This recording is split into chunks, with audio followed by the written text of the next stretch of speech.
Paladin is a good class. I know it, you know it, the gap-toothed peasants of Armpit of Nowhere Township know it, and Gorfang Scourge of the Black Forest knows it. But it's also not for everybody. It has very few spell levels, not to mention that restrictive alignment lock. I mean, is it too much to ask that I be able to indulge my desire to plunder every freestanding structure for valuables, shoot fleeing enemies in the back, then get trashed on sweet gnome liqueur at the end of the night, and still be the hero? Well, good news. The gods of Pathfinder 1E have heard your prayers for much-needed flexibility and given us this hybrid of the cleric and the fighter, the Warpriest. But before I break down this class's many blessings, if you're interested in taking your game further, consider joining the D6Damage Discord. We have discussions of character building strategy, world building, gameplay stories, and much, much more. You'll find a link to the D6Damage Discord in the description of this video. Now then, let's look in depth at the Warpriest class. As a Warpriest, you have a D8 hit die, which puts you in the same league as skirmishers like Rogue. Also, similar to the Rogue, you have a 3/4 base attack bonus, which means you're pretty good at hitting, although not quite on the level of something like Fighter or Paladin. For your weapon and armor proficiencies, you are proficient with all simple and martial weapons, as well as the favored weapon of your deity. You also get all armors, heavy, light, and medium, and shields except tower shields. Finally, if your deity has unarmed strike as a favored weapon, you get improved unarmed strike as a bonus feat. Now, let's talk about the ability scores that are relevant to you as a Warpriest. First up, Wisdom. This holds sway over your spells, class features, and skills. Next, you're going to want to think about Strength or Dexterity. This is largely going to be determined by your build if you're focused on melee combat or ranged combat. There's also Constitution. You have great potential for high AC from armor, and an alright hit die, so you can endure some heavy combat.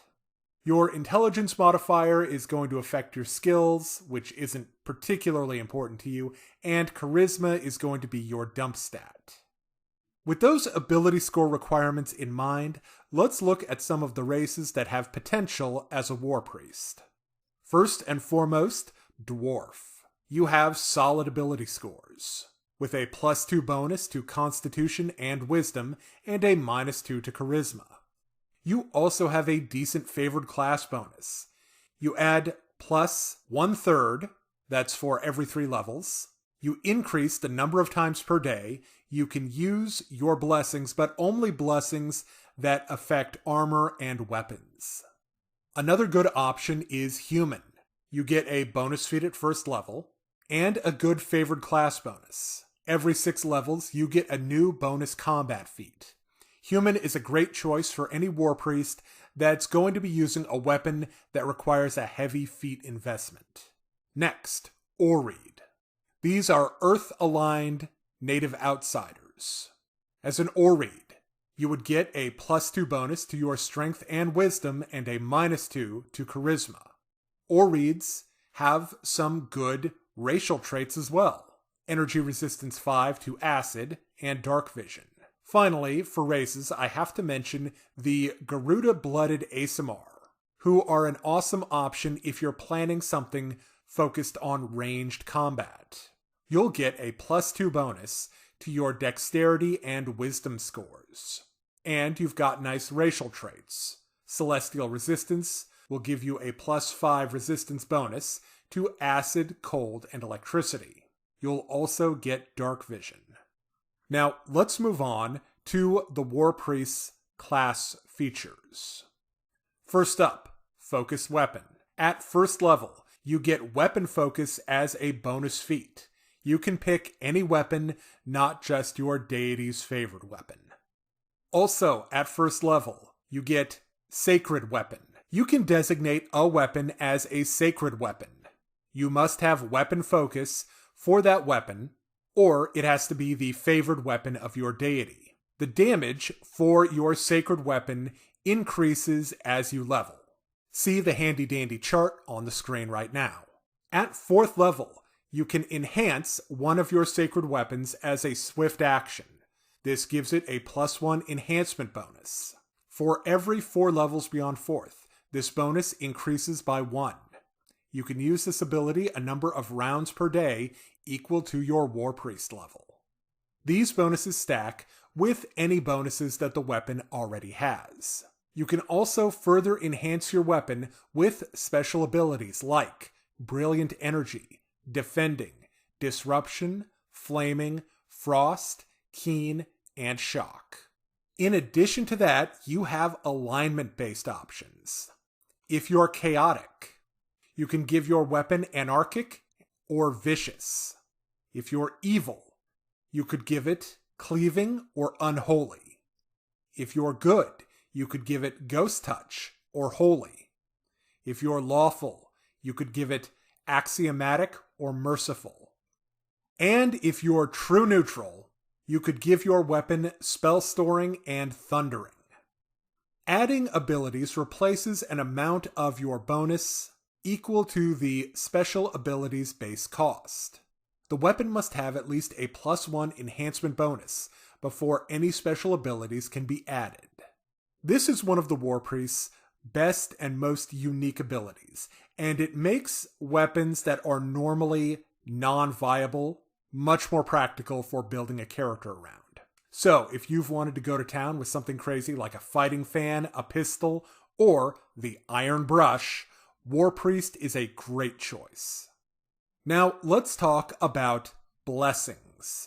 At 1st level, you select 2 blessings from those granted by your deity. Blessings are tied to the domains that your deity has. Each blessing has a minor power, given at 1st level, and a major power, given at 10th level. You can use blessings a number of times per day in any combination for a number of rounds equal to 3 plus half your Warpriest level.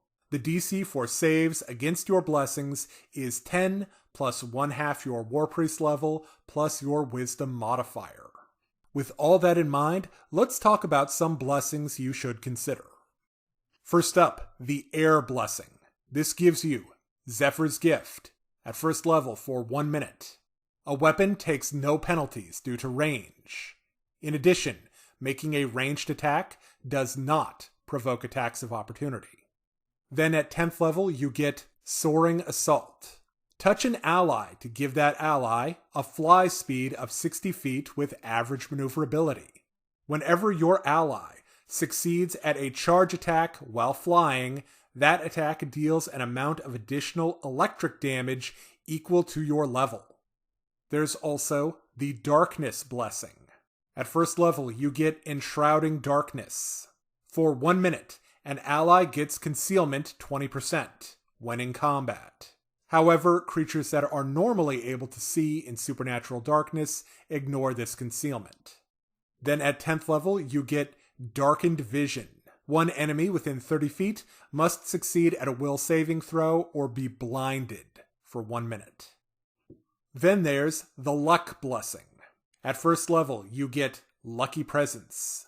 An ally can roll any one ability check, attack roll, or saving throw, or skill check twice and take the better result. Then at 10th level, you get Unlucky Enemy. As an immediate action, you can force an adjacent opponent to reroll an attack, saving throw, skill check, or ability check and take the worse result. Next, the Protection Blessing. At 1st level, you get Increased Defense.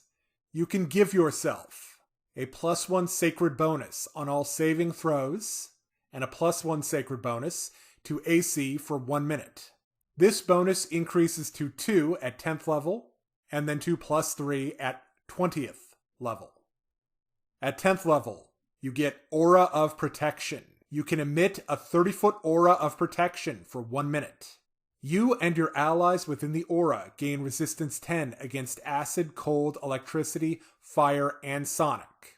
At 15th level, this energy resistance increases to 20. There's also the Trickery Blessing. At first level, you get double. As a move action, you can create an illusionary double. This functions as a single mirror image and lasts for a number of rounds equal to your Warpriest level or until destroyed. Then, at 10th level, you get greater invisibility. As a swift action, you can become invisible for 1 round. This functions as greater invisibility, which means you can attack and not drop your invisibility. Finally, let's talk about War Blessing. At first level, you get War Mind. For 1 minute, an ally at the start of their turn can select one of the following bonuses. Plus 10 feet to base land speed. Plus 1 dodge bonus to AC. Plus 1 insight bonus on attack rolls. Or a plus 1 luck bonus on saving throws. Each selected bonus lasts for 1 round. Then at 10th level, you get Battle Lust. Select an ally for 1 minute. Their melee attacks are treated as if they have the Vicious Weapon special property, but the additional damage dealt to your ally by the special ability is non-lethal. Also, that ally receives a plus 4 insight bonus on attack rolls made to confirm critical hits. So, with those blessings in mind, let's talk about some of the gods that you might consider following. First up, Shaylin, Galarian's goddess of love, has the air, luck, and protection blessings. Callistra, the goddess of revenge, has the luck and trickery blessings. The pain-loving and cruel god of torment, Zon-Kathan, has the darkness blessing, and the ever-brooding god of war Gorm has the war blessing, of course. Now, for all of you Baldur's Gate 3 fans, you might consider porting over Shar from the Forgotten Realms, who would probably have the darkness and trickery blessings. So you won't have to visit your friendly local lich to respec your weird goth kid cleric to be actually good. Next up, at 2nd level, you get Fervor. You can use this ability a number of times per day equal to 1/2 your Warpriest level plus your Wisdom modifier. By expending 1 use of this ability, if you're good, you can touch a living creature and heal it for 1d6 points of damage, plus an additional 1d6 points of damage for every 3 Warpriest levels. Using this ability is a standard action unless you target yourself, which is a swift action. Alternatively, you can harm undead, dealing the same amount of damage as a melee touch attack. Now, if you're an evil Warpriest, you can deal damage to living creatures and heal the undead. Also, as a swift action, you can expend 1 use of Fervor to cast a prepared spell. If cast in this way, the spell only targets you, even if it could normally target other creatures or multiple targets. Now, let's talk about your bonus feats. At 3rd level, and every 3 levels thereafter, you get a bonus combat feat. You must meet the prerequisites for this feat, but you treat your Warpriest level as your base attack bonus for the purpose of qualifying for these feats. Also, for the purpose of these feats, you can select feats that have a minimum number of fighter levels as a prerequisite, treating your Warpriest level as your fighter level. This is great for very powerful fighter feats, like weapon specialization and greater weapon focus. Now, let's move on to Channel Energy. At 4th level, you can channel energy to heal damage or deal damage. Using this ability is a standard action that expends 2 uses of your Fervor ability, and does not provoke attacks of opportunity. A good Warpriest channels positive energy to heal the living and deal damage to undead.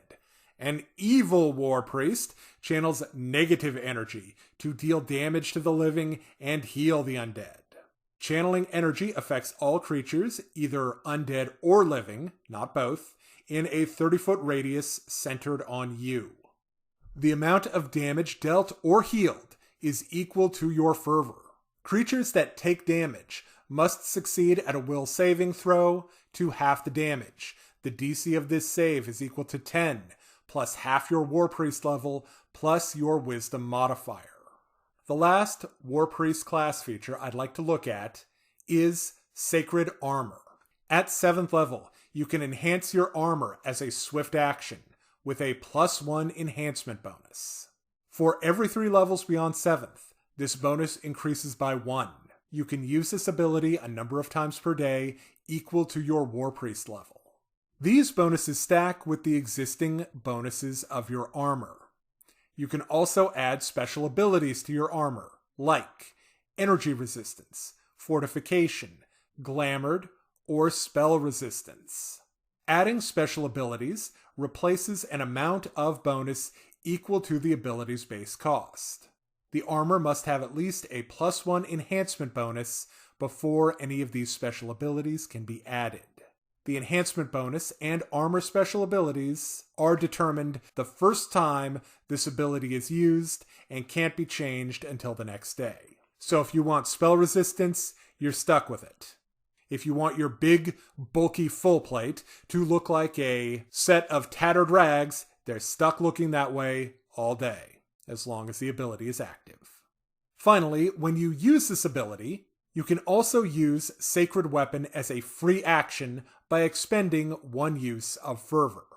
Finally, let's talk about your spellcasting. You cast divine spells from the cleric spell list that you prepare ahead of time. You'll get up to 6th level cleric spells. The saving throw for your spells is DC 10 plus spell level plus your wisdom modifier. Finally, like the cleric, you can spontaneously cast.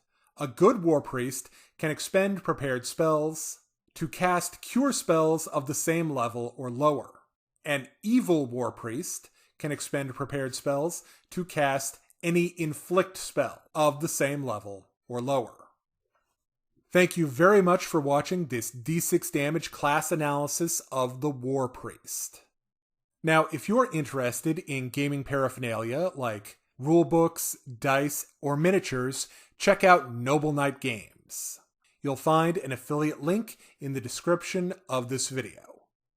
Also, if you're interested in a good old-fashioned haunted house adventure, check out Sorceress, the Dietrich House. Available right now on DriveThruRPG.